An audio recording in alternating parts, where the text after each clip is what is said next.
I'd like to add the undesignated fund balances that were voted on at town meeting. I don't know if you get to apply some information so that we can move forward in the budget process. Undesignated fund balances from? That we voted on at town meeting. Yeah. And I have 11/12s, and I don't have fiscal year 12/13. Can't locate my Books. book from last year. Yeah, like you want me to tell you now, or you want to add it as an agenda item? You could tell me now. For this current fiscal year is 300,000. We appropriated 300,000. Yeah. Okay, and to date, how much have we used of that? To date, none, because that only gets calculated at the very end of the year when we, on June 30th, when we close the books for the year. That lets us know how much we need to make up the difference. So that's accounted for at the very end of this year. Okay. Do you anticipate us using any of those funds? I'm assuming we'll use a portion of those funds, but I'm not sure exactly how much yet. Because if the fire department breaks a lot more stuff.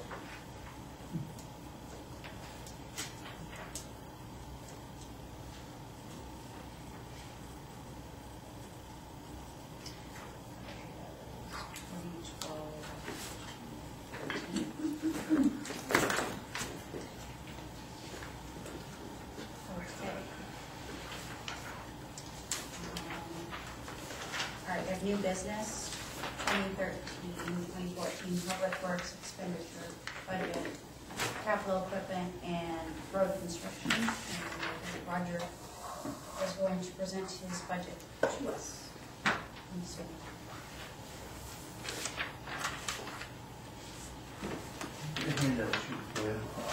As well, the only real difference in this budget was opposed to the last one. The request take it back to where we were a few years ago, which was 2 years ago we had 6 guys. There's 2 of them then. Yep. So we're just trying to get back to where we were a few years ago.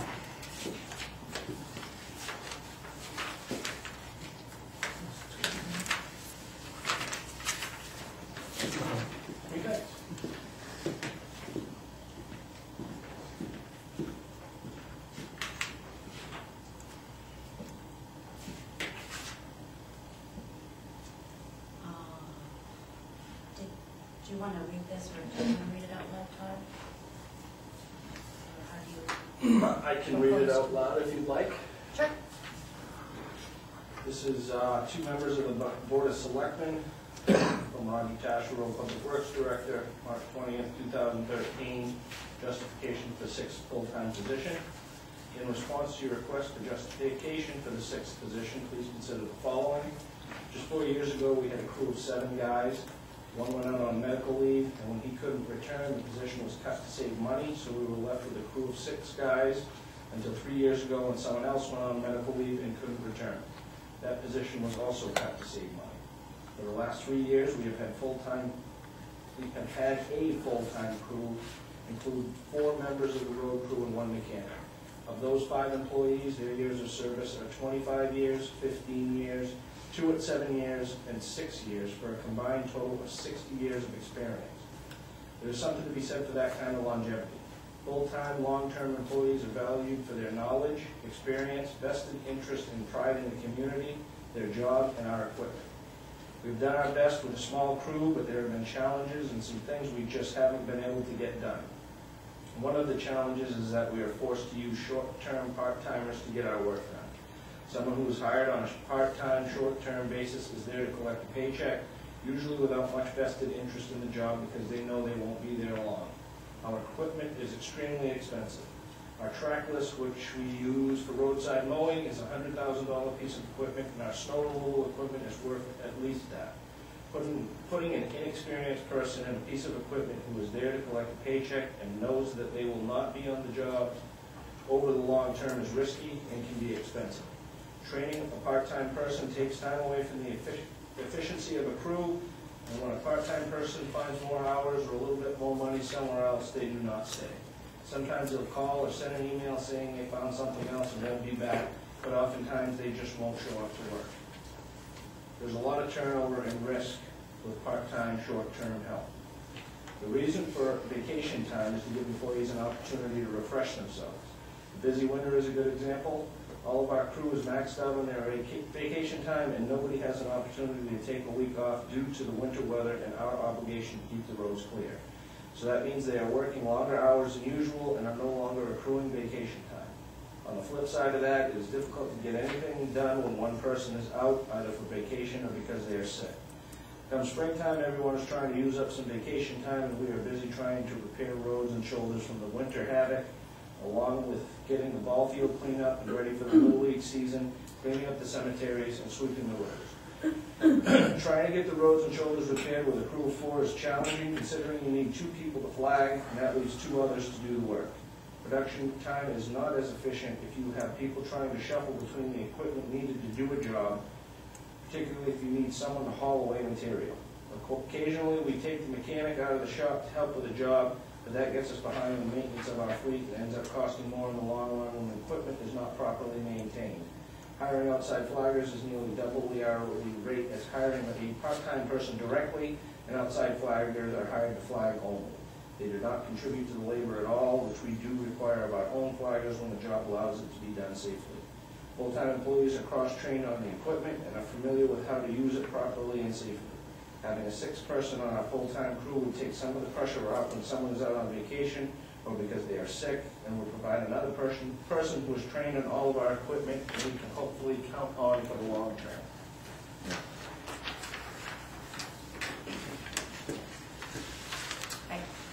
I just wanted to say that Roger, his crew, they work really hard, and they do a good job, and that should be commended. They make a lot of sacrifices in that department, and I don't have a problem with reinstating one of the 2 employees that Roger has lost to 2 cuts. That's my generalized feeling on it. I don't think it's fair to spread them that thin like that, and it's not efficient. And Roger runs one of the most efficient departments and runs his budgets very conservatively, and that should be commended and praised. And I think all departments should do that. So I don't foresee a problem with reinstating one of the 2 employees that he's lost. And I don't know if there's any other questions, comments regarding the letter. One of the problems that we have right now is that for the next foreseeable future, at least 2 months, until we get into some decent weather, I've got 3 guys that are maxed out on vacation time. So every other week, somebody's got to take some time off, or they lose it. Yeah. So that takes a 5-man crew, makes it 2 to 3. And that's just hard to get in, especially if you've got to go out on the road. I mean, if it's maintenance or something at the shop is one thing, but to go out and take care of a tree or clean up something that's been a crash or whatever, it's just 2 or 3 people. It becomes a safety issue after a while. Yeah, I agree. And this issue, we tried to grapple that last year, and there was a definite need, and Roger made that sacrifice once again to reduce costs to the budget. And I think that I strongly encourage the board to appropriate that money for Roger so that he can run efficiently. So you probably should. If you want to do it line by line, the only other change in there, other than, the percentage for insurances or whatever is vehicle maintenance. And I asked for $5,000 more than that. That's the only other change other than the $6 million.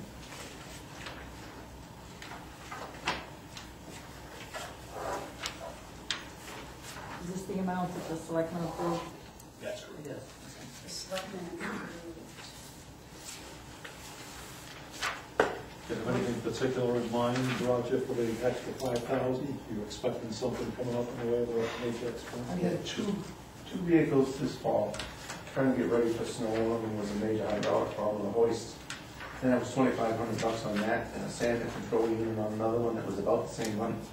That was $5,000 right there. So over the course of the fleet, I mean, there's the usual stuff in the spring, no major repairs, but we are right now. I don't have my most current balance sheet, but we had about $2,000 up to maintenance.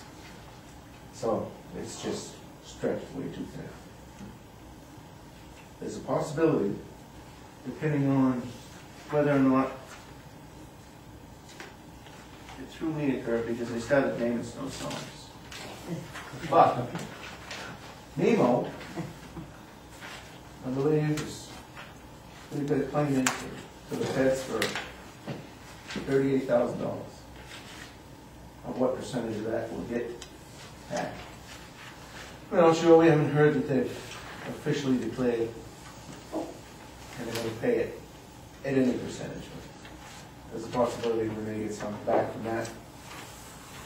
As you probably know, when that comes back, it doesn't come back to me. It comes back to the general fund as well. Depending on if we're drastically in the red, they cover some of that. Don't we have a fund just for that government money when it comes back? Yeah, natural disaster reserve. Okay. And the selectmen have the authority to motion to move money from that disaster into whatever line was affected the most. If we can reimburse fuel, we can reimburse hours.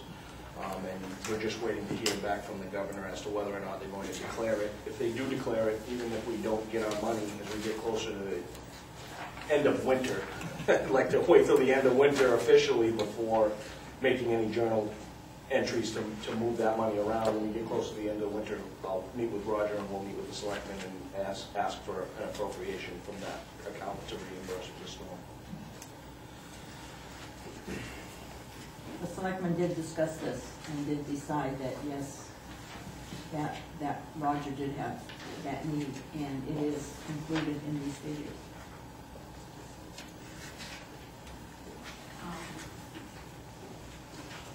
I think I just want to run this by the board. I've been looking at unexpended balances of budgets, and if I'm correct, it's 20% that we need to have in undesignated fund balance. How much is in there now? $2 million.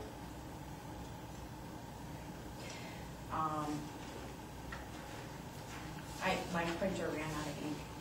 My apologies, but can we share? Please.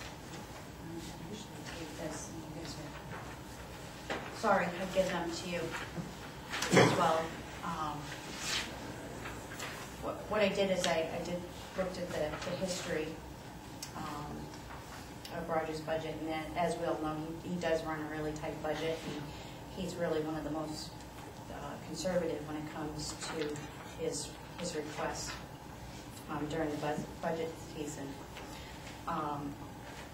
And my proposal is to approve his budget at $586,000 to be raised from general taxation, and the remaining $63,635,000 to be used from the undesignated fund, so as not to increase tax on this specific warrant article. And I think it's pretty clear. We had a transition time back in I believe it was 2010, is that when we had that interim town manager? That year, approximately $45,000 was unexpended. Then another transition year, $31,000. And through, well, actually 2010 through 2012, it came out to be a total of $72,000, a little over $72,000 unexpended from his budgets. And the fiscal year 2012, that was just a little under $5,000 that was unexpended. And I think, like I said before, those things should, when we do come under budget like that, that should be highly praised, and still think that all departments should do that. So that is my proposal. I think that it's a safe and sound proposal, taking into consideration that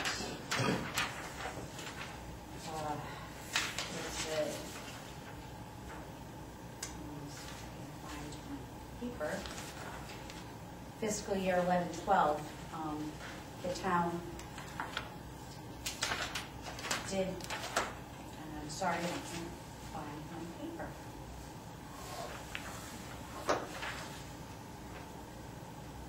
Fiscal year 11-12, the town did approve $450,000 to take money from the undesignated fund to offset the budget.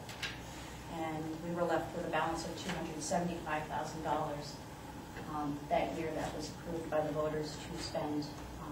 And I think it's appropriate to use it in this instance. So I don't know if there's any questions, comments. Just for clarification, are you looking at overall on the town budget to use these funds, or are you looking to put that all towards Roger's road work? No. I just think in this instance, I think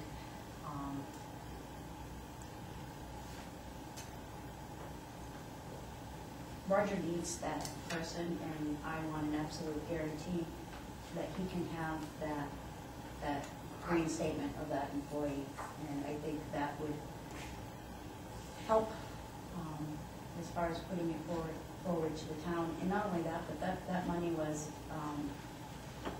voted on and approved by the voters, and the voters wanted it to happen, and we were left with a balance. So I think it's necessary to use it and give it back.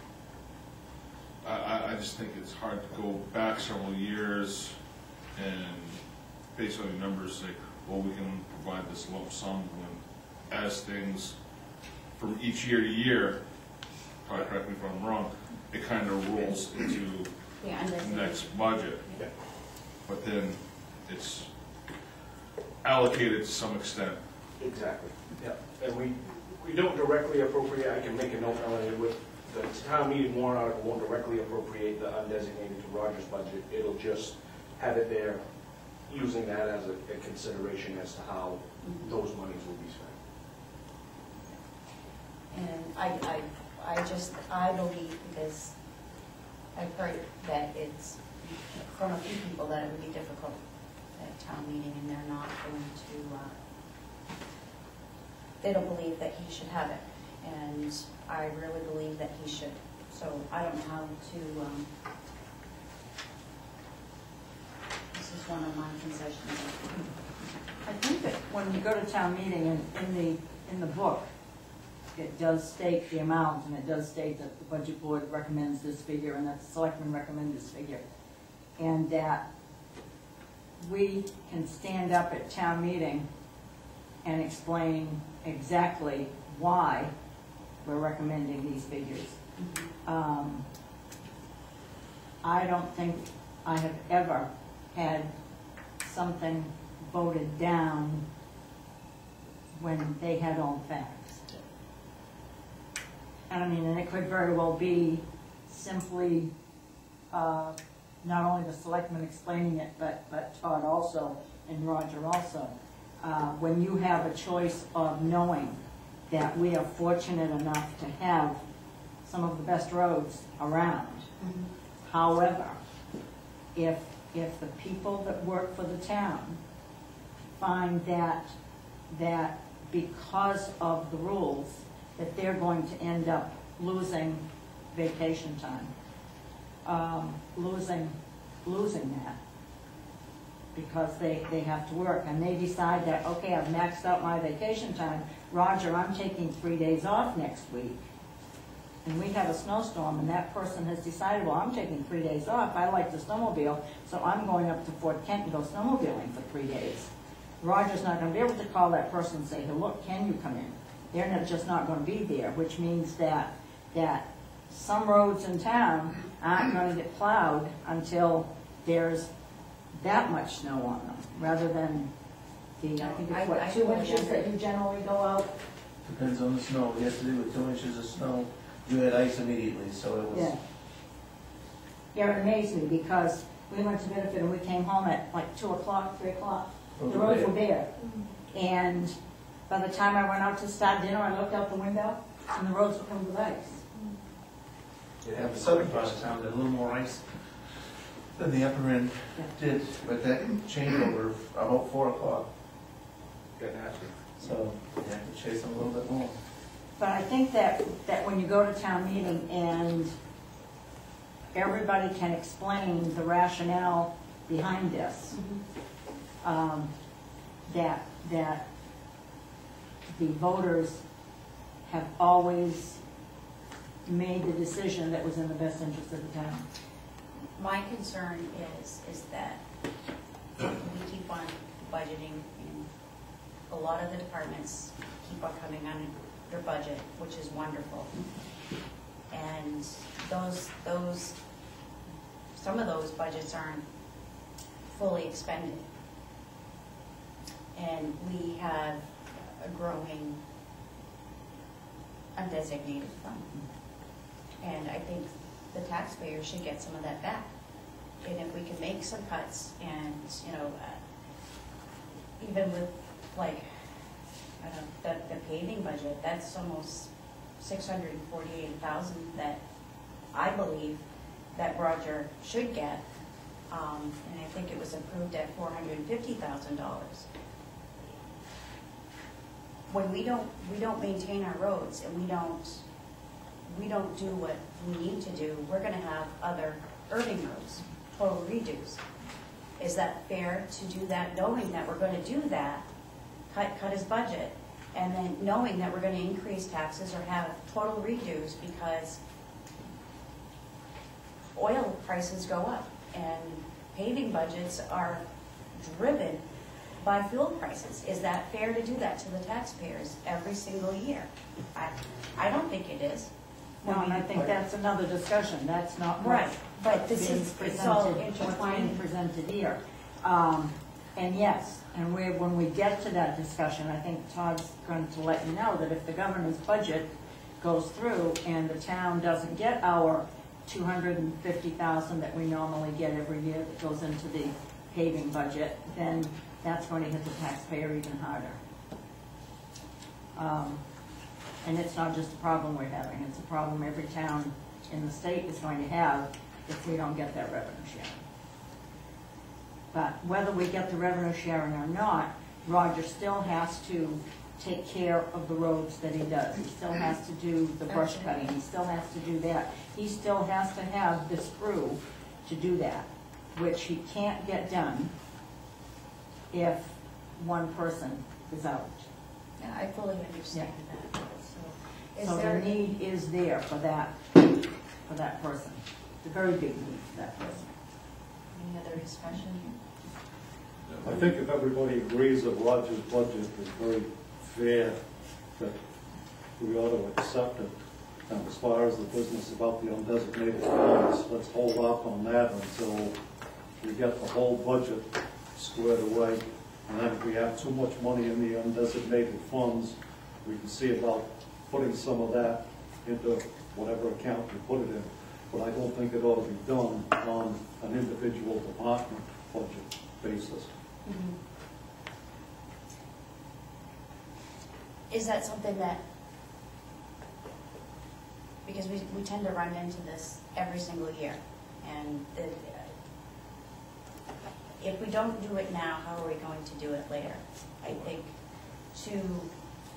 because after we've already voted on a budget or an article, we don't ever go back and revisit that. And I tried to do that last year, and pretty much it didn't work in my favor to go back and do that. So my concern is that as the budget season progresses and we work on this budget, we're not going to be able to go back and revisit because we've already voted. And I really don't want that to happen. I think that, Well, who makes the decision on what happens to the undesignated fund? What happens to it, it's town meeting. They appropriate a certain amount of revenue at town meeting, so that gets approved on a warrant article as to how much we'll use out of the undesignated fund. And, you know, we could, typically what's happened in the past is we listen to all the department heads, we go through all of the budget items, and then when we have the whole budget in front of us, the board will make decisions and go from there. So I think that that would be the wisest way to move forward if you're afraid that, you know, we might have to go back and revisit something rather than voting individually as we go along. We should do it as we have here from all the departments and then make recommendations to each of those departments at the end of the listening process.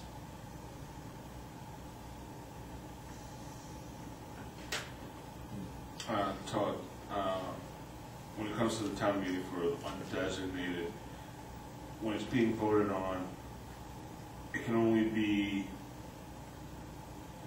I mean, the amount can be increased, it can never be decreased in what's recommended. It can only be decreased, it can't be increased. Decreased, not increased. Yeah. But that undesignated fund, that's just to be used overall, that's not to be used for any specific. Correct, unless the town, unless the Board of Selectmen and the Budget Board recommended, and we don't do it this way in Arundel, because sometimes it gets a little convoluted to do it this way, but you could recommend a transfer from the undesignated fund to the roads account, so that this year, $445,000 is what's proposed right now. If the $445,000 was approved, the warrant article could say, do you approve transfer of $445,000 from undesignated to paving? And then that wouldn't be considered in your mill rate as you're moving forward, because the undesignated would be paying for that. So it wouldn't raise the mill rate, it would actually, it would take away the revenue, it would cancel itself out, but the mill rate would be reduced the same way as though we had taken that undesignated and applied it to the whole budget. So either way you do it, you end up at the same place. You know, if you understand what I'm saying? Yep. So we could do 300,000 as revenue as we do, or we could do 300,000 as a transfer to paving or to any account, as long as town meeting approves it. Question for Roger. I see you got 5 projects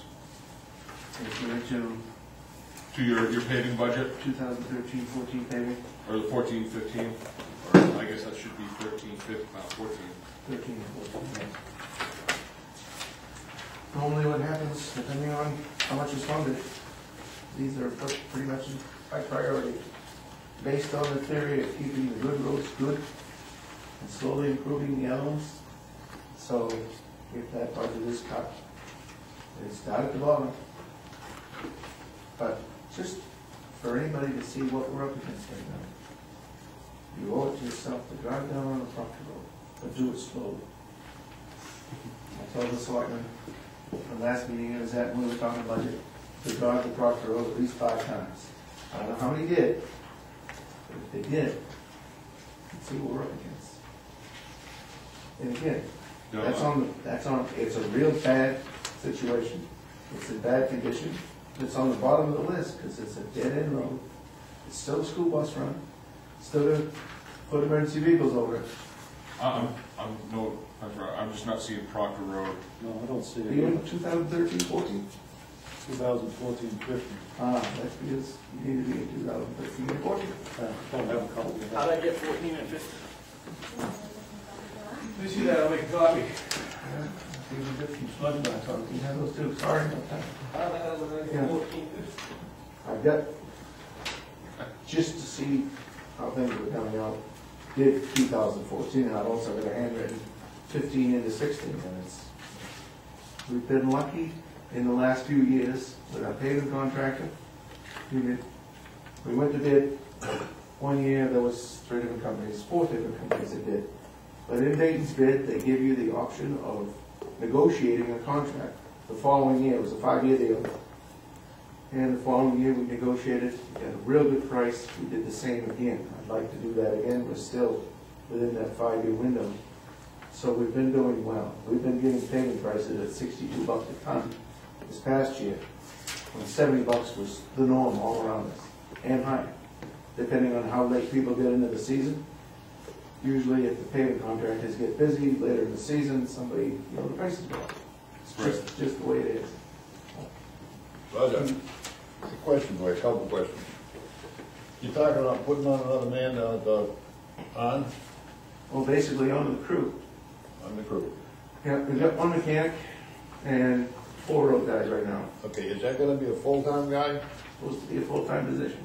And what's that gonna cost the taxpayers? Well, basically, with the cost of the benefit ratio and everything, it was based on $15 an hour, so you're talking 30-some odd thousand. I think Tom had that in his. By the time you get done, it's just over 40 grand Okay. Another for question. one full-time guy. Another question. Right? These guys that lose their vacation time, are they reimbursed for that time with a week's pay or whatever the pay they got coming, or is that forfeited? What happens is some people have even told me that they're not actually losing it, they're just not accumulating it anymore. Well, if you're not gaining any time, you're losing time. Once you get, depending on how many years of service you have, if you have, the bulk of our guys right now are at 120 hours maximum accumulated time. Once they reach 120 hours, it's just frozen, it stays there. I've got 2 guys right now that are right at 115, 116. So the next pay period, they're gonna take a day off. I've got another guy that's at the same rate that I am. He's been there 15 years, going on 15 years. So his accumulation rate's a little different, but he can actually accumulate 160 hours. He's got 156 as of today's payroll stuff. Yeah. Once he gets that 160, doesn't accumulate any more time until he takes some time off. Last week, we had 3 guys off. Friday, this week, I'm not sure, we haven't figured that out yet. Next week, those other guys that had time off last week have to do it again, or they don't lose time. And that, of course, is paid time off. It's paid time off. But once they reach that point, they don't accumulate anymore, they're not given a check for the balance or whatever you go over, that's it, you stop accumulating. Todd, could we do it this way, instead of accumulated time, when they have so many days vacation time coming, at the end of the fiscal year, why can't we just give them a check for that amount? And instead of accumulating time and losing it, they got it anyway. The selectmen would have to vote to do that. That is a possibility. The trouble is, what you get into is more money. Because we've already worked it, then you're gonna turn around and cut them a check for time, and there's no money in the budget to account for that. When you're using the vacation time itself, it's accounted for in the budget because it's the hours you're scheduled to work. But when we cut additional checks like that, we would have to appropriate more money to be able to cover that cost. So it'd be like paying them twice for that week, Yeah. because they'd be working that week, so we'd be paying them for working that week, plus we cut them a check for vacation time, so we'd be paying them twice. Well, I worked in a lot of places, and most of the places that I worked, if you don't take your vacation time, you get paid for it anyway. And they probably have a separate line in their budget where vacation time comes from. Yeah. We don't do that, so therefore we don't have a separate line.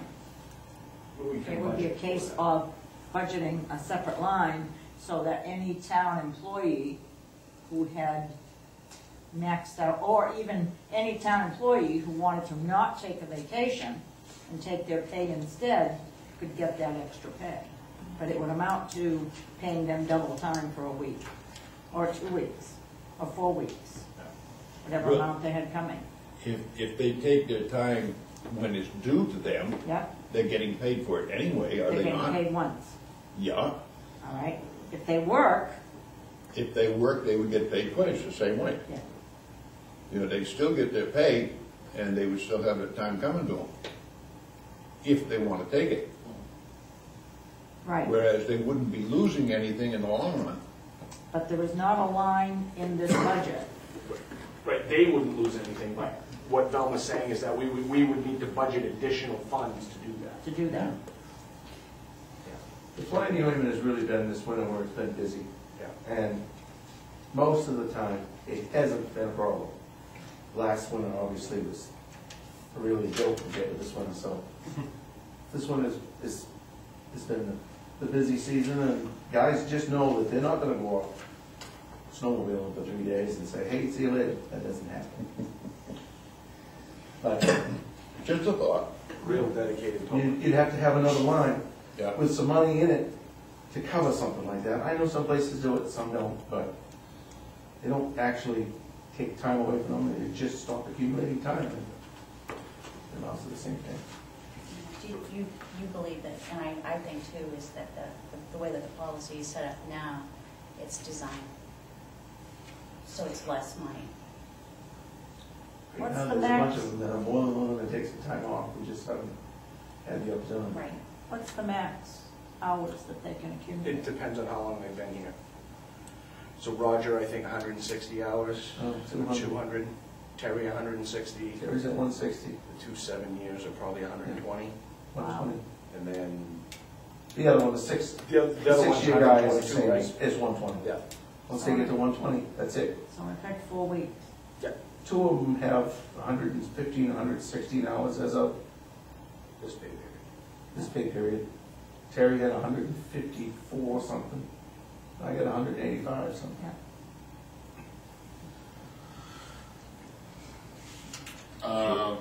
If you put this new man on, then you're gonna have time to let these guys go on vacation. It'll spread things out a little better, Yeah. is what it'll do. But the problem is, when one guy goes on vacation, springtime, they're not gonna take any time off while it's snowing, they're just not gonna. They can't. I don't have another guy to call to go put in a truck, and it comes back to that full-time guy driving a $150,000 snowplow rig down the road, as opposed to some part-time guy that's called to fill in. It just That's why they don't gives put- me nightmares. that's why they don't put me in the $150,000 truck, I get the $1,500 one. With no power steering. Oh, no, we sold that. We're back to 13 and 14. Did you get all your questions answered? Yeah.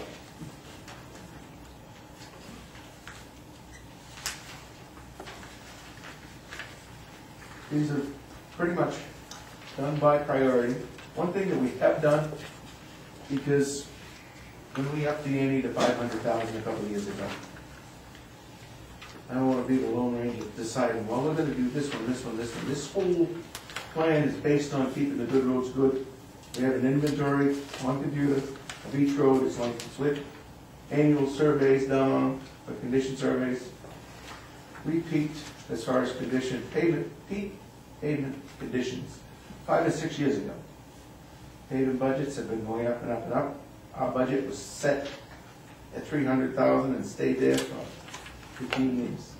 Pavement prices tripled, so you don't have to really think about it real hard, knowing that you're just getting less and less done. So we upped the ante to 500,000, but in that, I get a little nervous thinking, I don't want to be the only one that comes to town meeting to say, he picks all the roads, you're doing $500,000 worth of work. So we formed a committee of one selectman, another citizen in town, one of the selectmen is Phil Babby, knows probably more about roads than I'll ever come close to. Mark Welch, another guy, a lot of experience. They're donating their time after hours with Terry, myself, and Todd to go over these things and decide, hey, this is what we really need to do and put forward. So we've met once already, they looked at the facilities. The next time, we're gonna be looking at roads and which ones are actually, where these things fit.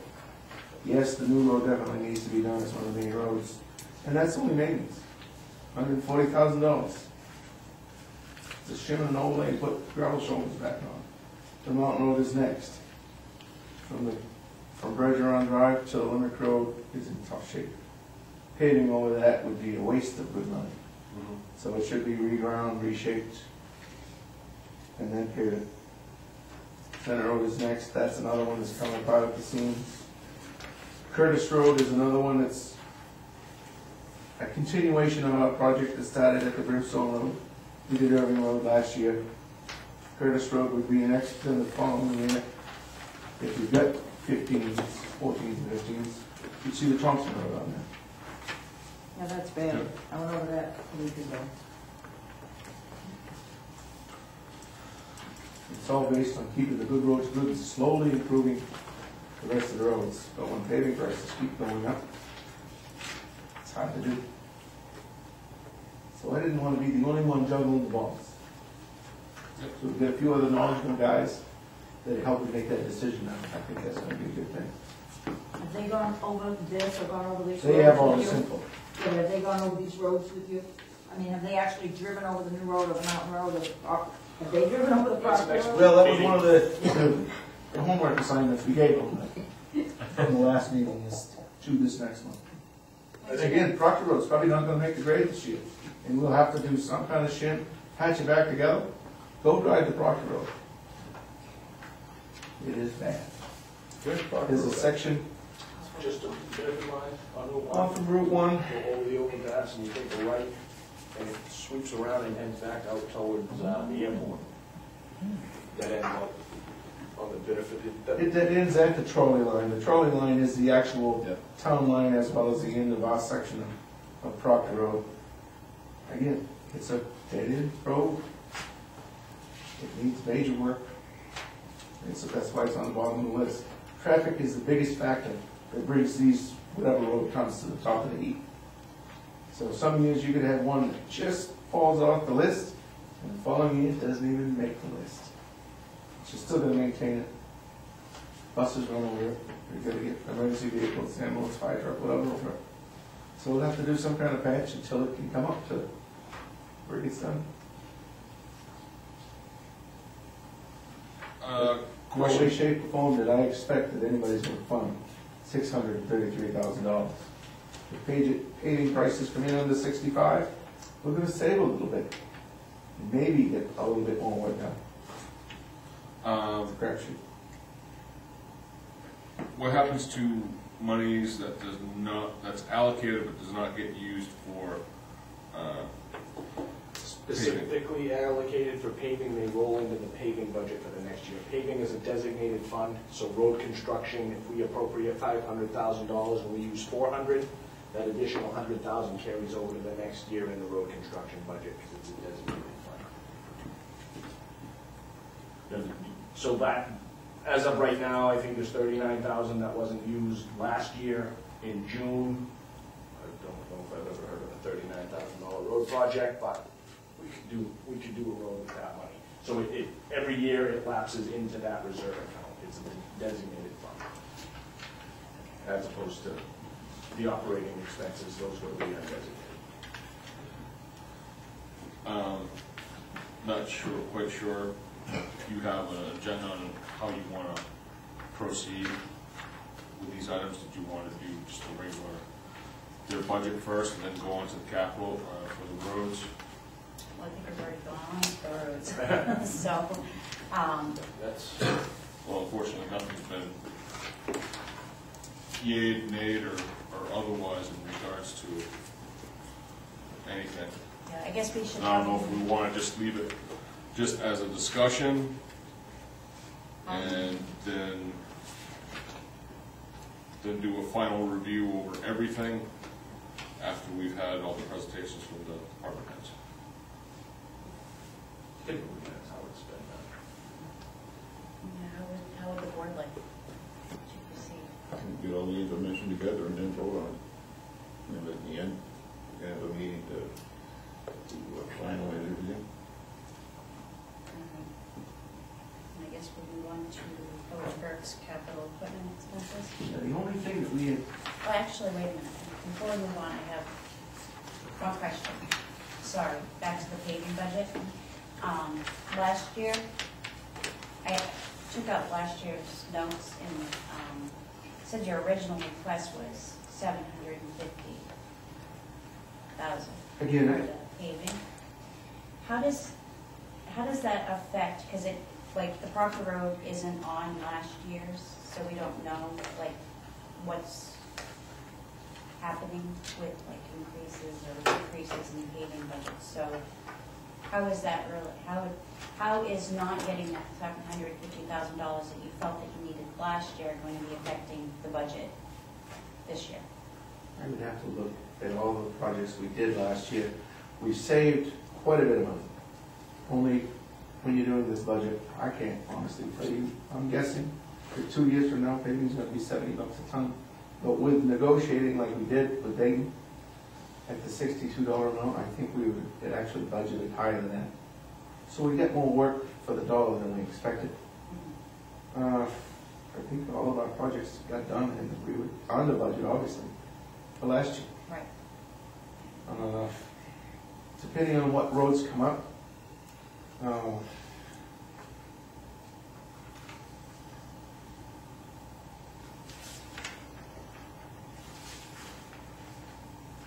most of the time when these things are figured as far as the shim and overlay, what you don't see there is that the shim usually is about 1.5 inches, and then there's another inch overlay over that.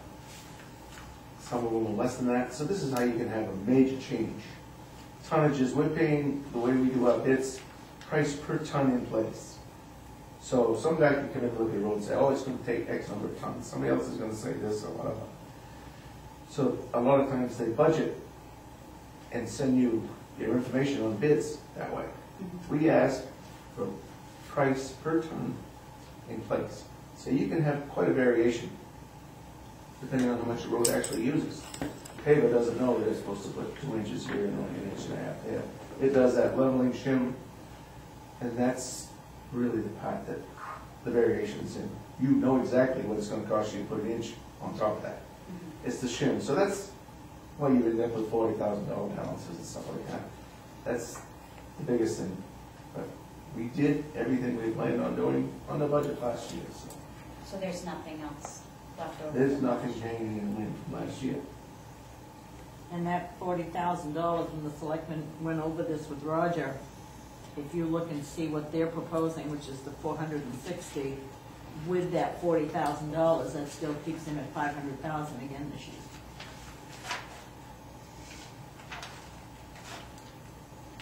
Right. The biggest thing that affects paving prices is the barge price for liquid asphalt. It's done as a commodity and it's up and down like fuel is. A lot of times we used to get paving prices and it was good for the season. Those days are gone. In each bid is an escalated clause. So that particular day when that job is done, if pavement, the liquid asphalt price is down a little bit, that's what you're paying on. So again, that affects how things can be all over the place as far as price. I wish I could tell you exactly what each road is going to cost. You know, on any given day, the market could be such that we're going to save 10 grand on one project. It happens. No one will even give you a bid anymore on paving without an escalator. Because if it's at the end of the season and prices are dictated, hey, we're getting $8 a ton. You have the option of paying through the nose then or wait until next year and see what happens. We've done that to one year we did virtually no paving. That same thing happened. Prices went sky high.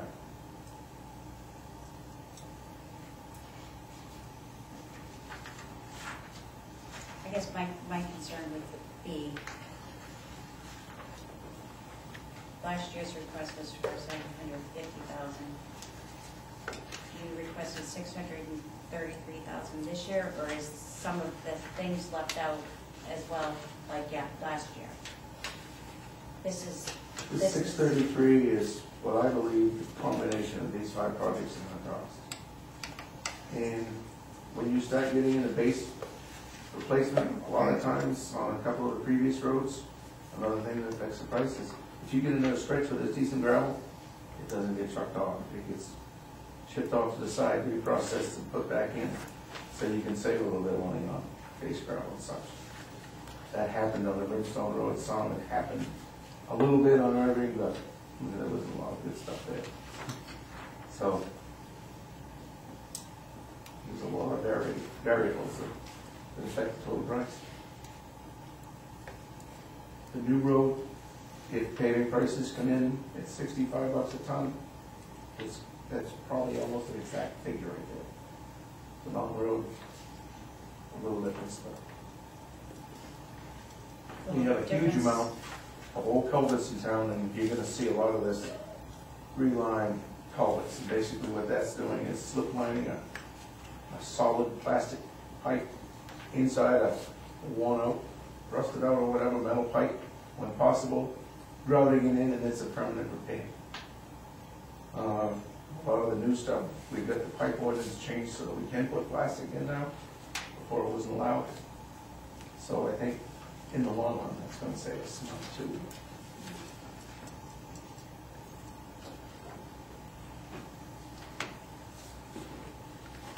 How much is in public works? Unexpended, like, is it just 39,000 and 55,000? 39,000 is in the road construction, yes. And then we don't know what this year's is, but it's roughly, is it, no. Oh, I have it right here.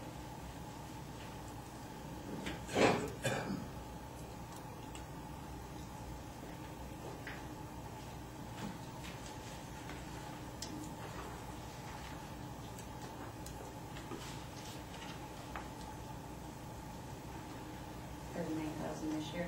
39,000 is left from this current year that wasn't used in the paving season in the fall. Okay, Summer. and is there any other, Not in that account, though. That's all that's left there.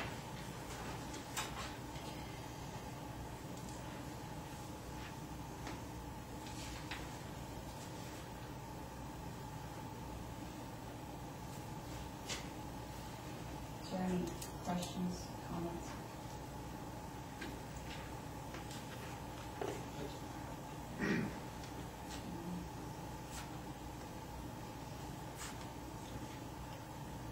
I guess I'm still concerned about Rogers' budget, and I just can't seem to help it.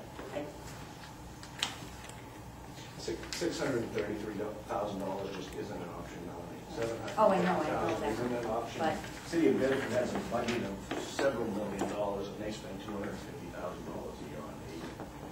I mean, the managers that I work with in York County wish they had a supportive board of selectmen and a supportive budget board to be able to do what we do with our roads. I mean, they're not perfect, but we've got a lot of really good roads. Obviously, Park Road's in horrible shape. I thought it, probably my fault, because there's a couple pieces of asphalt missing out of it. We started early in the season. But yeah, But you can October. ride them on And that's what one. my concern is that next year, if we don't maintain some of these roads and there isn't enough money, then they end up being total redos. And if we can't get to Yeah. Proctor Road, Proctor Road's gonna be a total redo no matter what. it is. But for one section of it, not the whole road, but one section, like 700 feet, I believe it is And Proctor Road. that costs more money to do it that way, and if we nickel and And dime. if it falls out of the list this year, we're gonna have to go down and do some kind of shim and just keep it in limbo for another year. That's all you're doing is, Are you suggesting that we recommend an increase in the budget so we can be sure to do Proctor Road this year? I am a strong believer that the more we put into our roads, long-term, there's a definite savings. The more we maintain them and we take care of them, long-term, it works out to be a lot less. I understand that. I'm asking, are you suggesting that we increase the budget for roads over and above what Roger has asked for? No. I think what Roger asked for is what Roger needs. And Okay, so what my point is, I mean, we can agonize over it all night, but if we think Roger has given us a fair proposal here, I suggest we accept it and move along. I think we'd all probably like to have even better roads than we've got now, but I doubt that anybody's inclined to increase his budget more than what he's asked for. Right, yeah, and I wasn't going that way. I was more thinking that the Board of Selectmen did the 445, and then we're gonna use the 39,000, so that pretty much doesn't cover what he needs, is what my concern is. And where he's had the committee and some, Phil Labby and Mr. Welch go out and look at some of these roads, and this is what they came to, No, that's not what they They're not. do, no. That's what the computer program tells us. The state of Maine gives us a computer program that you input your roads, the condition, the potholes, the grooves, the whole 9 yards, and then it spits them out every year and says, hey, Roger, you should do these ones. Some of them, you gotta look at them and say, well, and I can only assume because I haven't dealt with you on that, but some of them you say, I just can't do that this year because I don't agree with the computer system. The computer system is weighted so heavily on traffic, being the main issue, that you're always gonna see some paving on some of these main roads to keep them good. Because once those fall into disrepair, they cost a real lot of money. So again, the whole theory is to keep the good roads good and slowly improve the rest of them so that you can get them up to a better standard. And last year with your $500,000, you were able to do that with what you had planned? We had quite a bit of savings on the Irving Road because trying to figure this section needs gravel, that one don't, this one does, so we figured it as a box cut.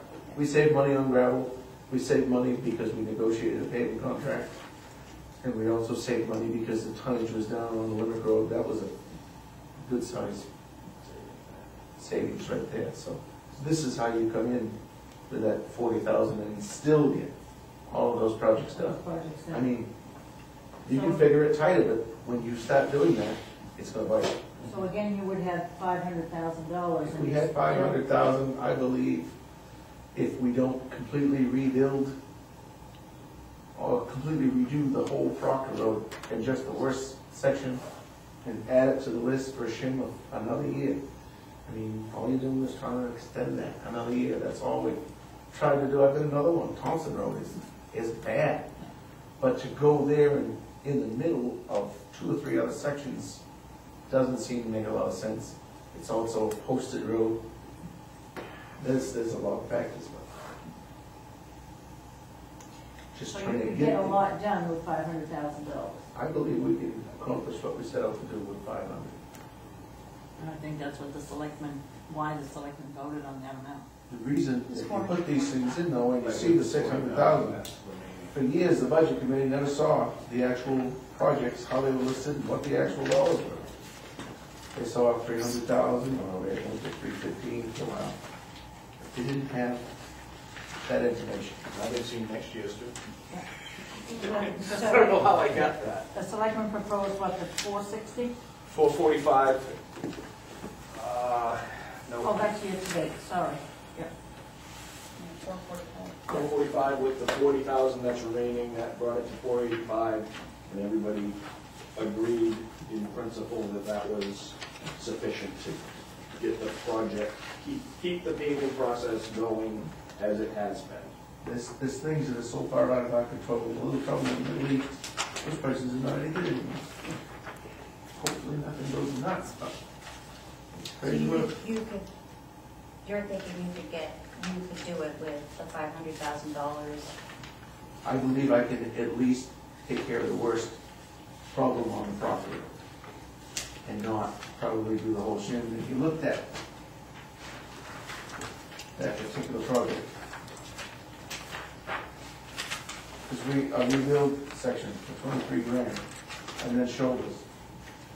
But the shim and overlays for the total length of the road.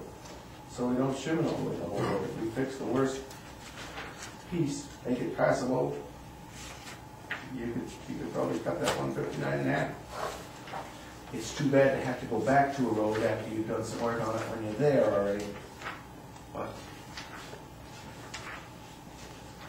Who's doing And it? it's not a bad. It's almost like throwing good money away if you just If you get patch a little place and then you still have to come back and redo. If you want to put an example of a patch, Band-Aid approach, is go buy patch right now, Pike Industries, which their patch is pretty good stuff. It's $80 a ton dropped in your truck. By the time it's out on the road, it's about $250 a ton. Paving prices are $65. Fix it, patch it, Doesn't make a lot of sense, so when you're there fixing the road, sometimes you're saving money in the long run. It's patches, we go out and patch every week, patching the potholes, we know where we gotta go right now. We go to River Road every time, we go to Mountain Road every time, we go to New Road every time. And a snowstorm comes along and that patch is gone, and we'll be back patching the same spot. Put hot mix in and do it at $65 a ton, but somebody else, they're way ahead of the game.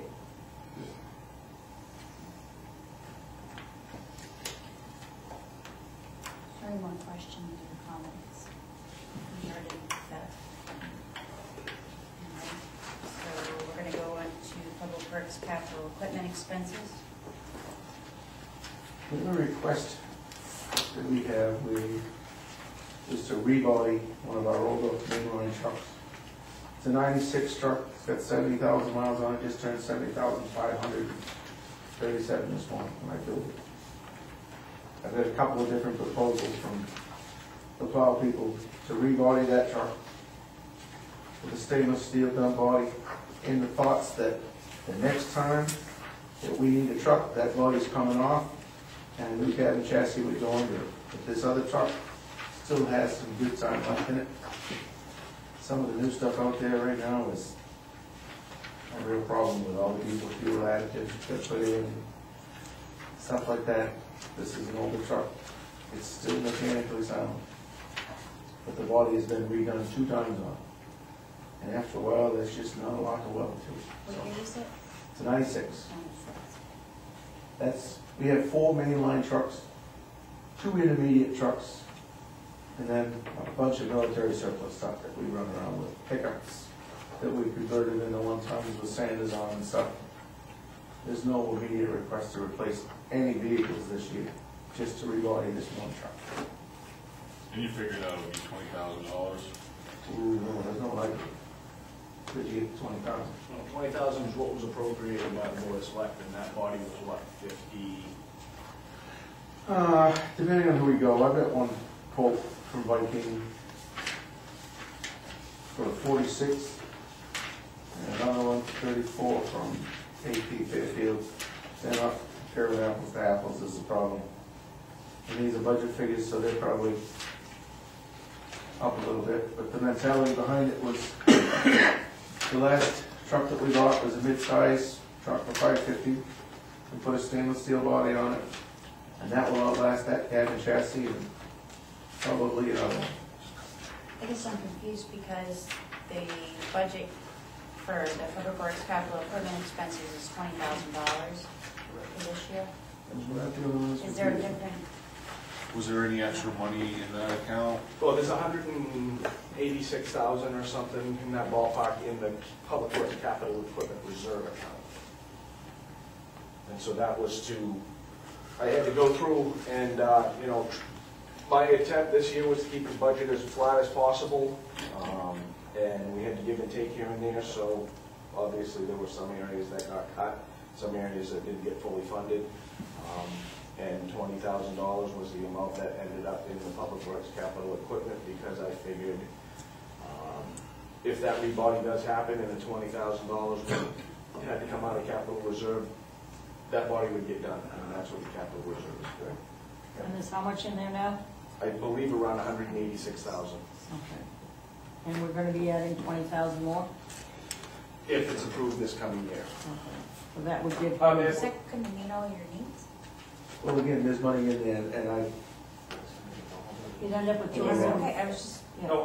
because I don't have anything in front of me except for $20,000. I that have was no what they idea were what I. proposing to add to the existing fund. So, depending on how prices come in, So yeah, would there's money there, that's all they were asking to add to that account.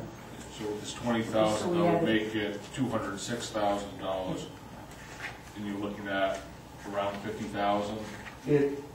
I'm 40, thinking it's 50,000? coming in somewhere in the 40 range, probably. Just splitting the difference between the two body companies, that's usually what happens. They give you a budget figure, but it's usually probably 10% off. So somewhere in between there. But again, it's just to rebody, just the dump body on that one truck. No other requests as far as. I've got prices on our major pieces, loaders, and such. I had a guy come down just recently and appraise. Equipment changes so much. They can come and give you an appraisal price now, in 2-3 months from now, depending on what happens with the economy and the construction industry, it could go up, it could stay the same, so. But there's, all of these units that we have an expected life expectancy. The load is coming up pretty soon, we've got an excavator that's coming up in the future, so. But nothing major within the next couple of years, just 3 body and 1 truck. I think that's why we did 20,000, at least add something to that account, knowing that he has at least that needs to be done, that would need to come out of there. And that still gives you a good base to work on his other projects.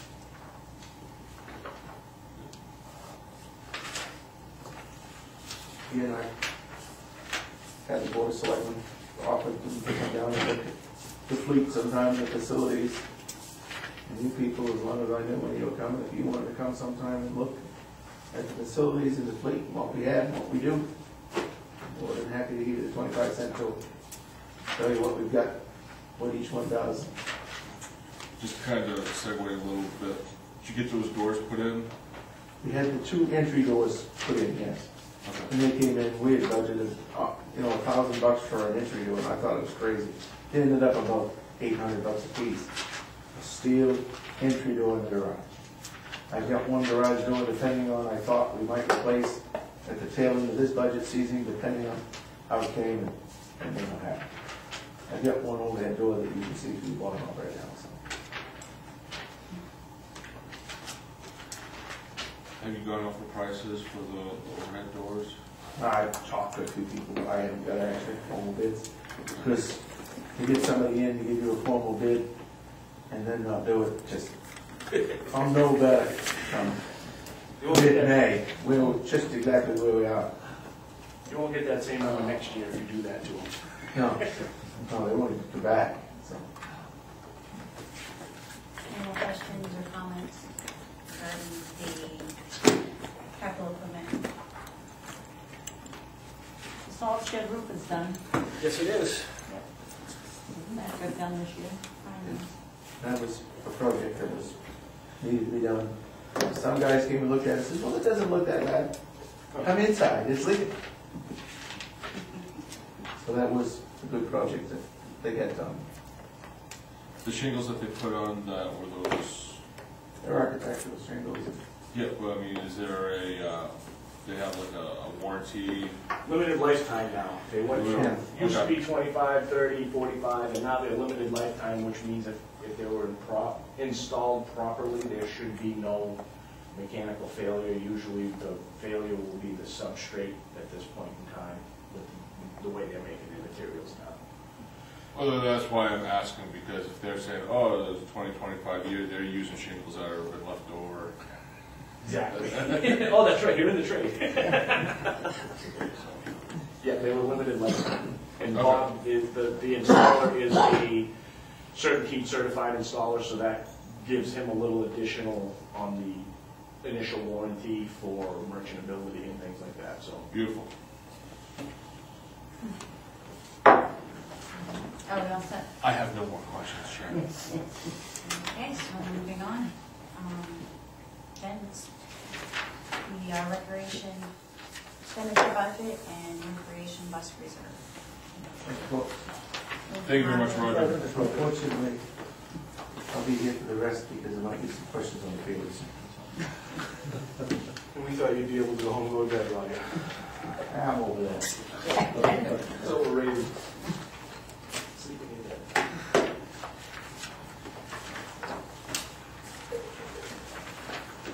So if you'd like, I can go over some major points and then we can get into more detail as you'd like.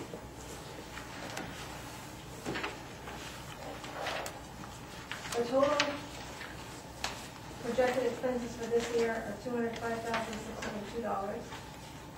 And the current, for the 2014 budget. And for the 2013 budget that we're currently working on, I have projected $184,001 for projected expenses. So there has been an increase in the expenses, but there has been an unusual amount of increase in the revenues. So the net budget for the current year is $74,001, and for the next year, the net budget would be $73,777.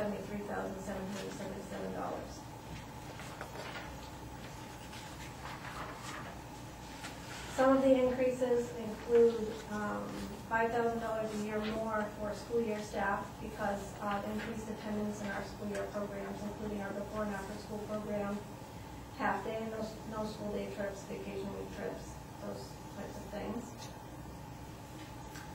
There has been an increase in expenses to run those programs, providing snacks and arts and crafts products and those kinds of things because of the increase in attendance. And something that wasn't in the budget last year that is being proposed this year is $5,000 for rec software, which would allow people to sign up, basically allow people to sign up online, be able to make online payments, and it would also provide a database and an opportunity for us to cut down on the paperwork that we do now. If we had rec software, it would be able to be done by a computer as opposed to by hand. So those are some of the major points. I'm happy to get into any detail that you'd like. That software that is specifically designed for rec. Yes. That's right. Yes, the company is called myrec.com, and it's used by most of the area rec departments. You could go on to, it's the name of your town and rec, so kennybunkrec.com, biddefordrec.com, saukville.rec.com, oodrec.com. You go on to any of those, just type those in and you can see how the program works if you'd like to see how it works for a user signing up for the program.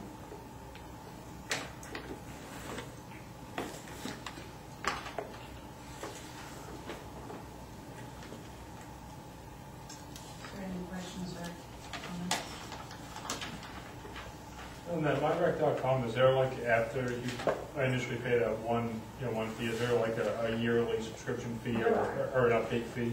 Yes, there are annual fees that go with that software, which is true, I think, for most types of software, including the town software.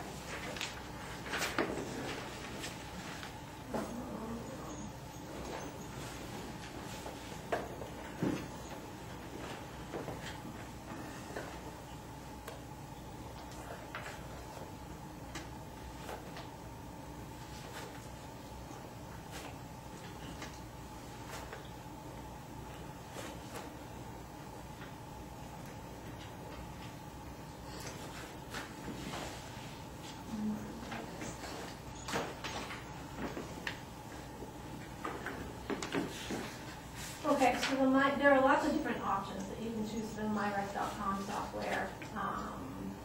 Like you can personalize it to use your own pictures, and those things drive the cost up. Something that Todd likes that I mentioned that Kennybunk Rec is doing is they're using, if you were to go onto the Kennybunk Rec, if you would go to kennybunkrec.com and you went to sign up for a program, you would put in your information, your name and address, and your children's date of birth, and your own, all that stuff. And then you would get to the page where you could choose the programs that you wanted to sign up for. And you would see business, like little business card icons that you can click on and go directly to those websites. So one of them that comes to mind, there are several that they use to help offset their annual costs. One of them is Mark Netto, who's an orthodontist. So somebody who's using that website to sign up for a program will see his logo there and can click and go directly to his site. So that would be one thing that we could look into to help offset those annual costs. That's something that Getting sponsors. Getting sponsors and Kennybunk said that there has been a good response to that because of the visibility that they get. How much are the fees then? It depends. It depends, but the annual fees, the system itself is, this is as of November, which is when I put my budget together. The annual fees are $2,395. For the online registration module, which is extra, that's $500. And then advanced activity entry system, $695. He explained that would be like if you go to the YMCA and you have a card and you scan it when you go in, so that they can keep track of when people come and go, we don't need that. So that's one of the annual fees that you might see if you were to read any of their write-ups, but that's not something that we would use right And now. which So one is it? 2,800. That you foresee using? Is that something that I foresee using? What would you foresee using in that? I would For the foresee options. using it for all of the programs that we have. It would be a huge benefit to us as a department to cut down the amount of paperwork. For instance, now, if each of you signed a child up to go on a half-day trip, I have a database that I've created through using the Google website. So as you send in a registration form, I take that information and I type it in by hand into the Google account that I have. And then if each of you were to sign up a child for a half-day trip, I would go into my Google database and I would first alphabetize everybody who's coming on the trip, and then I have it, A, B, C. So then I would go in and take all the A last names and put them into an emergency contact list, and then an attendance list, something for parents to sign in and out on, and that's time that I do all of that work by hand right now. But with this option, as you signed your child up, you would put your own information in. And then when I was ready for a roster, I would click print roster. So I wouldn't be doing any of that work by hand. That's one of the benefits to us. One of the benefits to the community would be that people would be able to register online from their living room as opposed to having to come. I get that question a lot, can I sign up online? And right now the answer is no. They either mail it in, bring it to the town hall, or they can send it to school with their child. I guess- Their child attends here. I didn't present my question. So that wasn't your The user Yeah, fees, the annual user fees, which ones do you foresee using? Everything except the $695. So $2,395 plus $500. So that's about $2,900. Is what I would expect us to have in annual fees. Startup fees are more than that.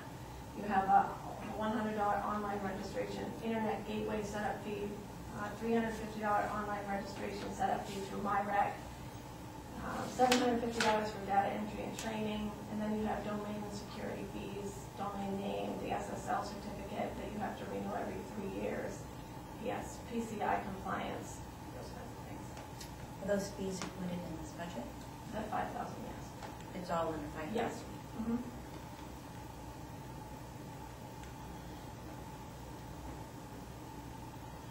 The time savings alone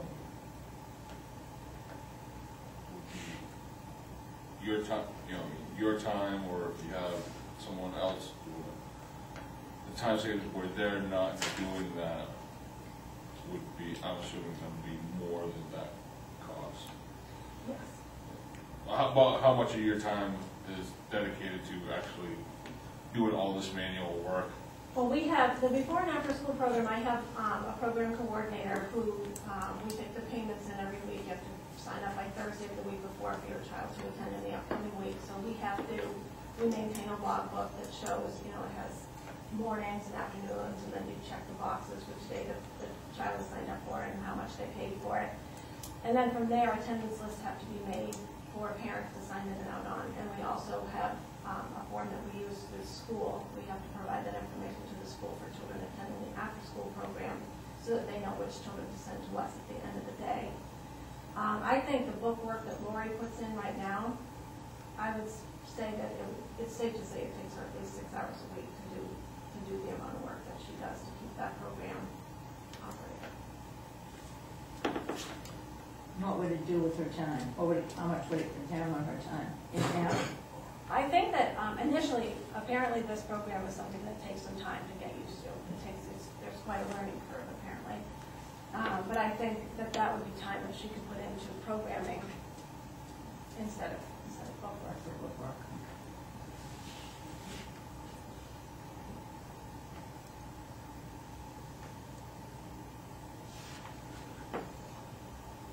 Any more questions regarding the expenditure budget for the recreation department?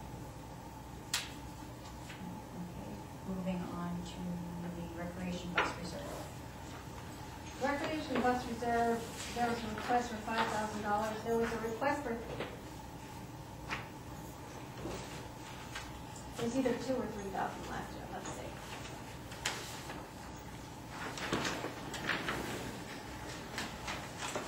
The request last year, I think it was 2. This is not the one that went to town meeting, but I haven't seen it. But it was voted down, and when it came up at town meeting, the question was, how come RSU 21 doesn't let them use buses? And what if the buses come back, because at the time, the vote had not gone through about whether Arundel would stay as part of the RSU or not. So I didn't, argue for it, because that's a good point. If we got all our buses back, then we maybe wouldn't have the need for the bus that we have now, when, the school is part of RSU 21. But now that we know that Arundel is staying in the RSU for the foreseeable future, and there is not the availability for me to get buses from RSU 21 in order to operate the programs that create the revenue, we need to keep our bus in good operating condition. So we didn't get the 2,000 last year, we let it go, so we've lost a year.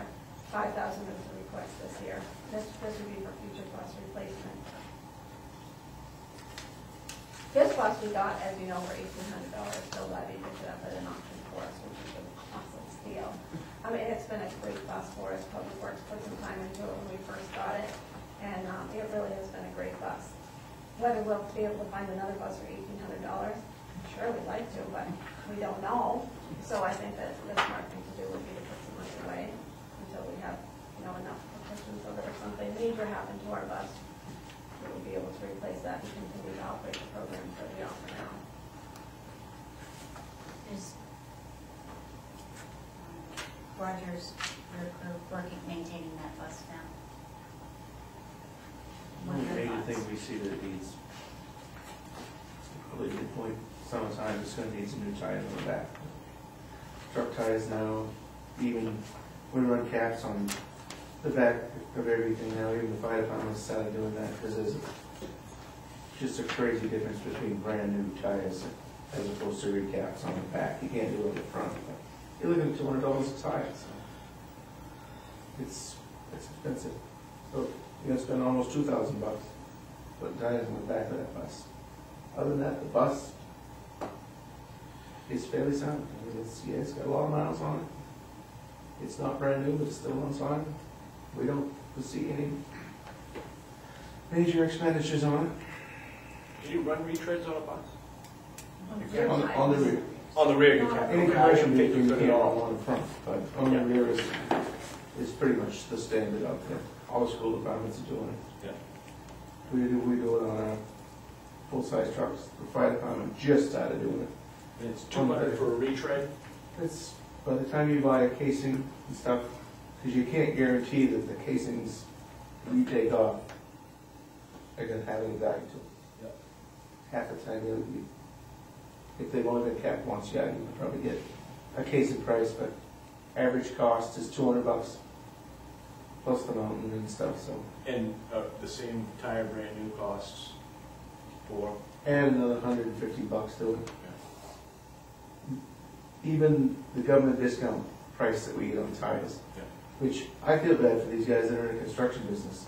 They're paying through the nose on this stuff. We buy stuff for 75 cents on the dollar thereabouts, Yeah. but it's still $200 a pop.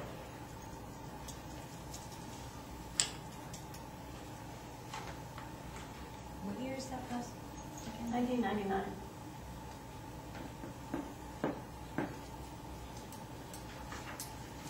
We looked at a similar bus that one of the vendors locally had that they were going to take and trade, and they wanted 10 grand for it. Oh. They were going to do some upgrades to it, So the one that went with that? but when we went and looked at it, it's been 12. So it And wasn't it steep. needed work. You can afford to put a little money into this one, which again, it wasn't easy, real bad. But those don't come around that often.